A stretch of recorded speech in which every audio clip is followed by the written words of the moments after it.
Yeah,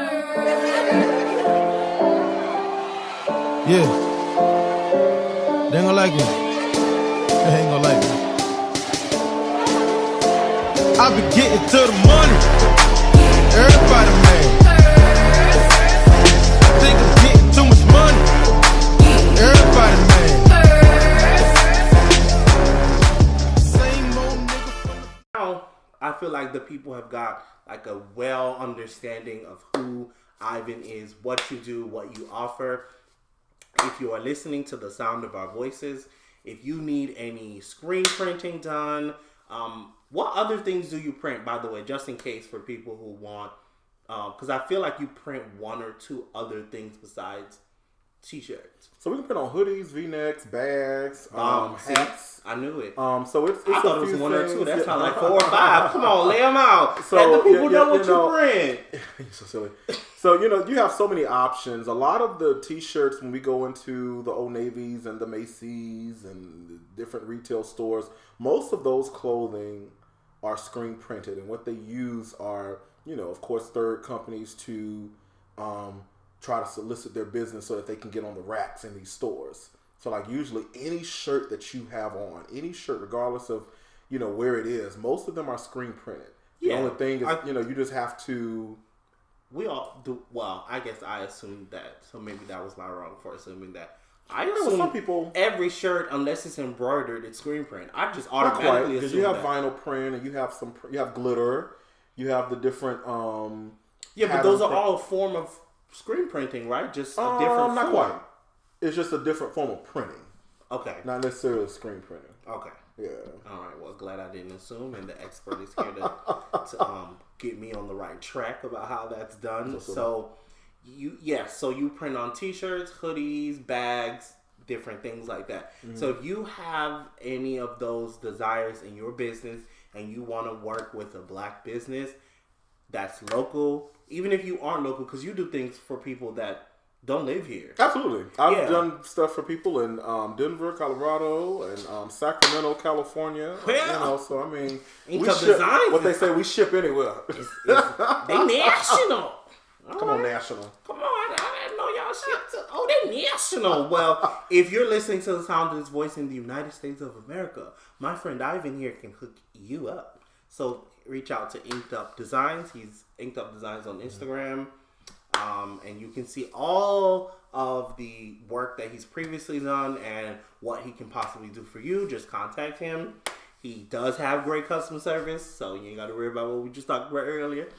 So now I want to get into the business side of what it is that Ivan does. I want to get into that because I think this part is a part that's also vital for people who necessarily aren't customers. They are people who are inspired by what you've done, your journey, how long you've been doing it, and how persistent and consistent you've been in your journey of continuing to push forward.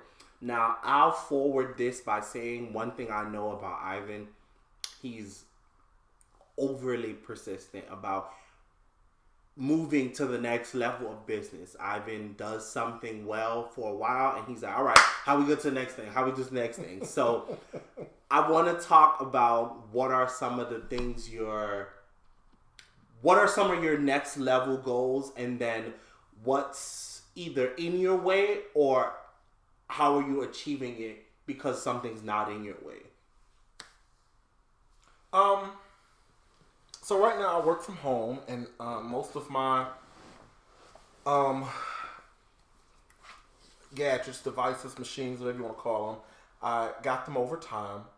And I think one thing I know that's stopping, well, I want to say stopping. My goal is to be able to actually get an actual retail store so that I can have like a showroom and a production staff. And get more equipment so that I will be able to, act a little bit more or have a business that's a little bit more,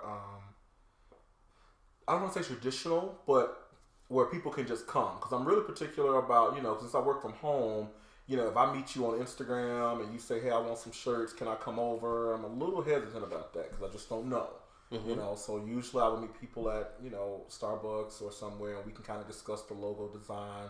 Once we feel confident, and the customer feels confident with me, you know, comfortable, we go from there. But that's one flaw I feel like I have, because and sometimes, you know, depending on the consumer too, it will show. It's tough to validate a home-based business. Sometimes, not all the time.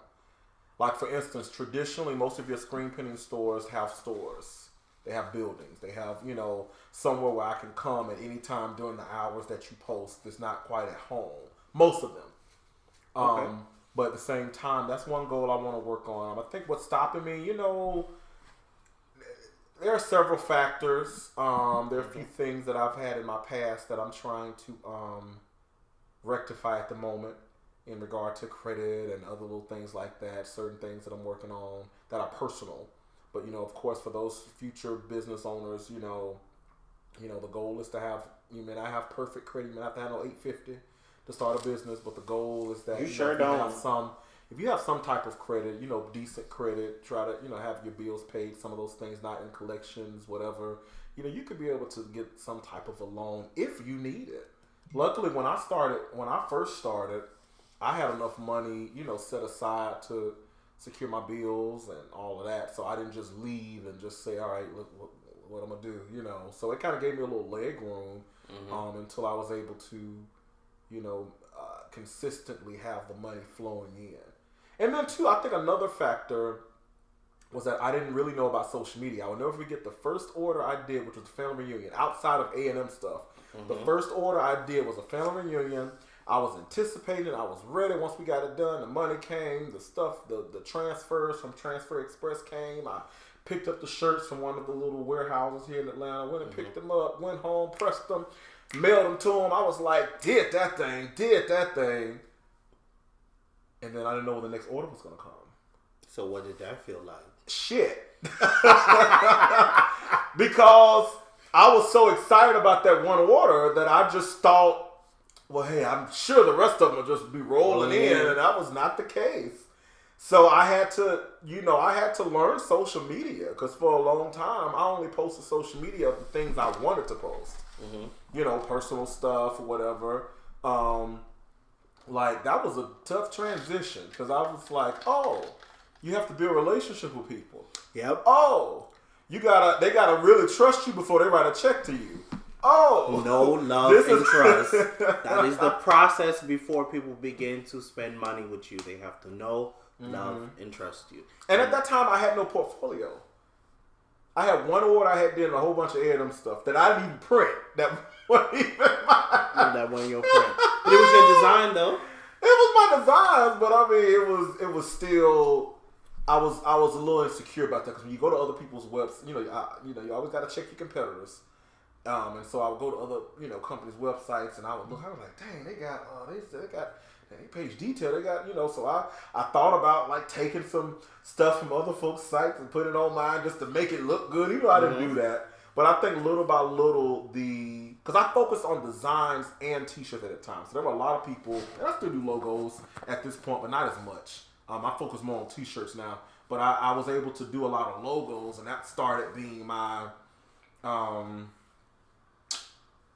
focus in between getting orders, because the orders then come in like right then. So I'm gonna pause right there, and I want to bring in that caveat. So a lot of times people have a goal, they have a dream, they have a vision, and they think that in order to make it to this destination, it's a one-way street, and you're gonna drive as fast as you can on that one-way street. Well, I'm here to tell you that's not how it works. You're going to have to make so many pivots, so many turns, so many detours along the way to ultimately get to your goal. So I'm pretty sure when you were doing logos, those were just intended to be the fillers for, you know, for money to still be coming in while you were creating the ultimate T-shirt brand or the ultimate design brand. Because I know logo was not the end-all, be-all for where you wanted to go. So I want people to understand that sometimes you're going to have to take a detour and do other things, you know, while you're waiting for your ultimate thing to kick into high gear, and you getting, customers left, right, and turn. And I can tell you, like, listening to Ivan today, we've talked extensively this month, and I can say there was not a day this month you didn't say I had a t-shirt to print. You see how that works? And this is 5 years in the making. It didn't happen overnight. He didn't get clients back to back off the beginning. It was a process where you had to build yourself up. You built your clientele up. You kept doing work. You kept putting yourself out there. You kept being available when people needed you at the time they needed you. So it's a process, and I feel like now I people always used to say it, but now that I get a chance to work with more people, like one-on-one, I feel like there's so many people that want to skip the step. It's like, but you cannot skip the step. Like, you have to do the long, tedious work. I'm pretty sure you being here until 3, 4 in the morning printing these shirts. I'm pretty sure he have a million other things he'd rather be doing. But guess what? He's in here printing these shirts. So I also wanted to just caveat on that so people can understand that it's a process to get to where you ultimately want to go. And for you at that time, it was logos. So you were doing logos, you were also doing designs. And when did the point come where you was like, I want to do, but what was the point in your business where you felt like, okay, this is ultimately going to be the direction, it's going to be doing t-shirts? Like, when did that kind of slow down with the other designs? Well, a lot of my designs, that moment happened when I realized that people were starting to recognize me. Well, now that I have you guys on commercial break, let's talk about ways you can support the XO Tribesman brand. A lot of times people ask me, how do I support, or what ways I can support? Because not everyone needs a photo shoot. Not everyone needs a website. So another main way you can support is through an effort called Patreon. That's patreon.com/XOTribe. Now with Patreon, the ways you can support us are very interesting. We have a bunch of different tiers that you can donate at. It's 1, 3, 5, 85, and then 100. And each of those different tiers that you donate on patreon.com will get you a different level of access to me, into the company. And so what I'd like is for you guys to head over to the site, check it out. And if you have any questions, don't be afraid to shoot me DMs or message me through the site. And, if you guys are wondering how to support, that's definitely one of the ways you can support. Like I said, not everyone needs a photo shoot, not everyone needs a website, and not everyone needs styling. So that's definitely a way you can support the brand through efforts other than the 4 I just stated. Now, let's jump back into the show. For having ability to print t-shirts. Like I said, for a while I would outsource. For a while I would use the company Transfer Express, where I would just upload the design, and they send the transfers to me, and I just heat press it and keep it pushing. But it was like a lot of people started reaching out to me, and I had a lot of referrals. My goal was to really work with schools, meaning that I had just left the school system. Mm-hmm. My goal was to make sure I partnered with a lot of schools here in Atlanta and other places to try and build that relationship. Because building relationships to get the large clients. Now, I would say Slay the Vegan was a exception to the rule. I messaged them one night. The next 2 days I was paid full. But at the same time, some larger clients you would have to kind of be referred in. Well, not even that. You just have to. It takes a little longer to get that sale. Okay. And so yes, that's because so there's like usually a chain of command before you Because a lot of places will want to see, some places, even if you have your designs online or your t-shirts online, some of them legit want to feel, they want you to come in and do a presentation, at least so they can see, what they're getting. So you've already done this before? A few times. Oh, okay. Well, see, I knew it was going to happen. So I want to talk about that process because I didn't know that. Like, I feel like I'm getting to that place in my business where I'm getting ready to start making those type of presentations, because I feel like even in my business, like I feel like pitching via email is just not cutting it. People do not get a chance to feel the energy, how deeply passionate I am about big and tall men's fashion. So I'm about to start knocking on doors and asking for meetings and waiting in hallways and going in elevators. It just depends. I mean, it depends. The times are changing. So a lot of people associate what you put on social media and who you tag in the photos, and they want to see, are these people legit? Like, a lot of people nowadays, they can look at your portfolio, look at your pricing, look at your reviews, and look at your website and say, you know what, okay, I'll take a risk. Even if they don't know you, Mm-hmm. they'll take a risk at saying, okay, let's get us a shot, because, they have all Because so-and-so trusted them, but so... Right, because so-and-so trusted them, right. But you still just have those, people who just the old school people. They say, no, I want to feel it, I want to touch it, I want to make sure what it is, The people that actually write physical checks, them people. But that's not every place, though. Mm-hmm. I've only probably had to do that maybe 2 or 3 times my entire 3 years of doing this. Mm-hmm. Because they just, you have those, the old school people who just want to feel it. They want to feel the shirt. They want to be able to touch it. They want to be able to look at it. They want to be able to see exactly what you present them for their apparel. But yeah. Okay. So in the process of gaining those bigger clients, because I know, now at least from what we talk about, it seems like you're only printing a lot more of these larger t-shirt scales.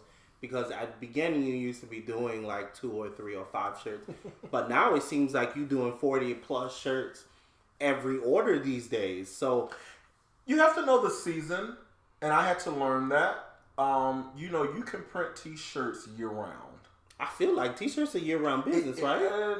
Yes and no. Because even in the winter, right? People just wear a jacket on top of the t-shirt. They can do that. But that doesn't mean people are ordering custom shirts year round. Oh. So it's not really just about, because see, you're thinking about, year round, Old Navy going to have some shirts on the racks. That's not what we're talking about. We're talking about, because of course the summertime for schools is not a good time. Well, it depends. Because a lot of schools, they purchase their stuff in the summertime for the fall.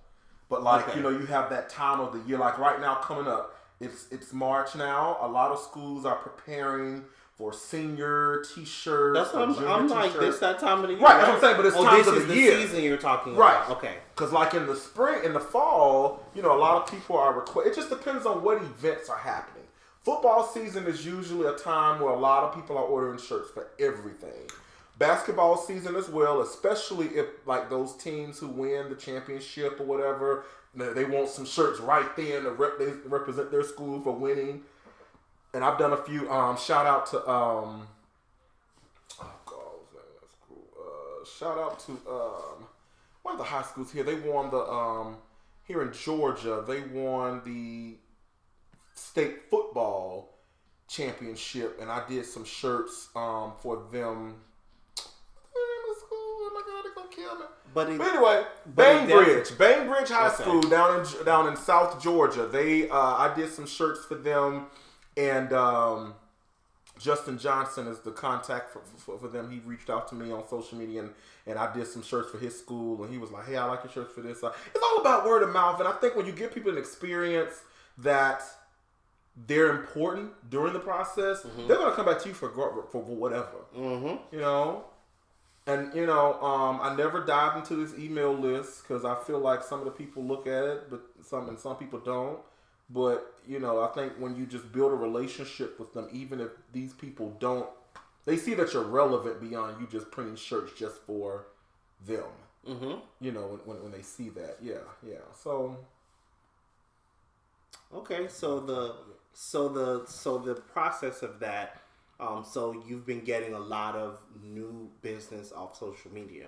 One of the things I've been getting on Ivan about is getting in that email list because I continuously, me and Instagram and Facebook keep showing y'all that you can't rely on just them because I know a lot of content creators that was stressing when Instagram was out because a lot of them had sponsored posts that needed to be posted that day.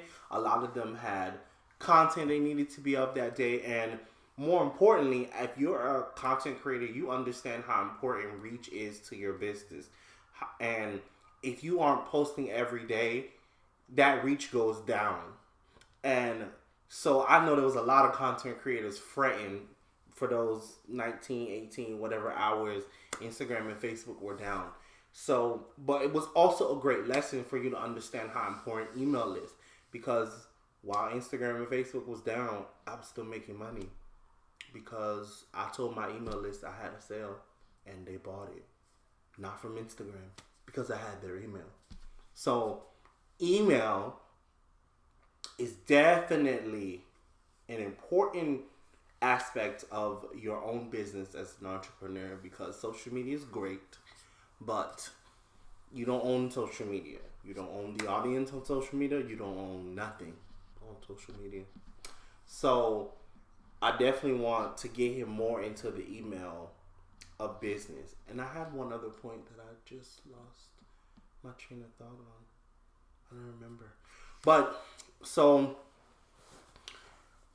that you talked earlier about one of your struggles was that you want to progress forward. You want an office with, a front office, not front office, like a front design where people can come in, like showroom. A storefront. That's what you call it, showroom. Have a showroom, people can come into the showroom, but you also wanted a back end where you can have employees that are printing shirts on a larger scale that can, you can do more business in the same amount of time that you're doing now by having. So I'm pretty sure if you had like a 12 press machine, you could be doing 100 shirts an hour. Well, see, the thing about it is they have automatic machines where all you have to do is put the shirt on the thing and it'll press for you. Granted, those cost. And I mean, how they do that? Absolutely. So it's like, there's so much technology out that, like one of my biggest goals soon, and I'm hoping to do this very soon. I want to put in a bid for it. But like the NBA games, like you at the games and I used to do some work at the stadium, and they used to do stuff like this for the football. The stuff that goes in the cannon when they shoot them out? In the chairs. They have some games, some of the NBA games, they have shirts in the, like when you get to like the finals. Mm-hmm. And like, I don't know when Golden State was in it last year, before the fans got in there were shirts in their chairs. Oh. So this is well over what? 10,000 shirts. It was in every seat. Oh, not just like the front row. Oh, like every seat. So of course the people put it on so that from the TV standpoint, everybody got the same thing on. So like that's something I was paying attention to it when that first came. I was just like, okay, I want to get to that level. My friend out here talking about big dollars. Listen, with multiple commas. How many commas you want in them? But them invoices gonna be at least 2 commas. People always. I've had this mindset now that 6 figures is no longer the standard anymore. Nope.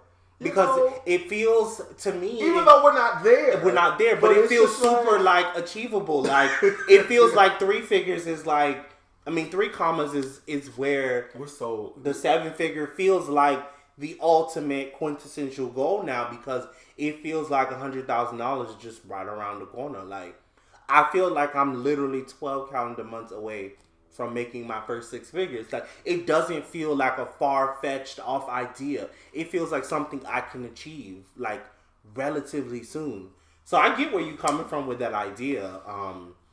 And I feel like especially when you in the thick of it and you're like, and I think our businesses are pretty much at that same pivotal point where at this point we've put in enough work that all your business can just blow up tomorrow with the right call because Right. you've done all the work up until this point. So basically you're just continuing to work until the person with the biggest wallet or pocketbook hit you up, basically. Pretty much. And that's all you're waiting for at this moment because the work you've put in is speaking for itself now.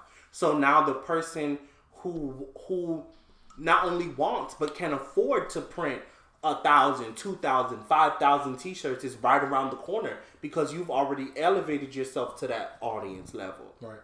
So I see why you think that. But so that's interesting that you want to put in your bid for that. See, so he's putting it into the atmosphere that what he wants is to be able to print on that large scale of shirts. So that's one of your struggles. So dive into maybe one or two of your other kind of pressing issues, I guess, that you feel is like, no, I want you to talk about something that's going well. Let's not talk about what isn't what or where you want to be. Let's talk about something that you've already excelled in that you thought you couldn't accomplish, but you've already done it. Doing this full time on my own was a big accomplishment. I was in a little situation where I didn't really know what I wanted to do in life. I went to school for education and I was teaching for about 6 years total, and I had a chance to move here to Atlanta, and I really feel like God gave me the opportunity to move here to just be exposed to entrepreneurs, and it opened a door that I didn't move here for. I wanted to be able to inspire people. Initially, it was just kids and schools, but I realized that wasn't enough. God had a little bit more for me, and I wanted to be able to inspire people on a larger scale. People always want to do things just to gratify, to give themselves gratification only. But I think it's important to be able to inspire people regardless of where you are and what you do. So, that was one thing that I wanted to push out.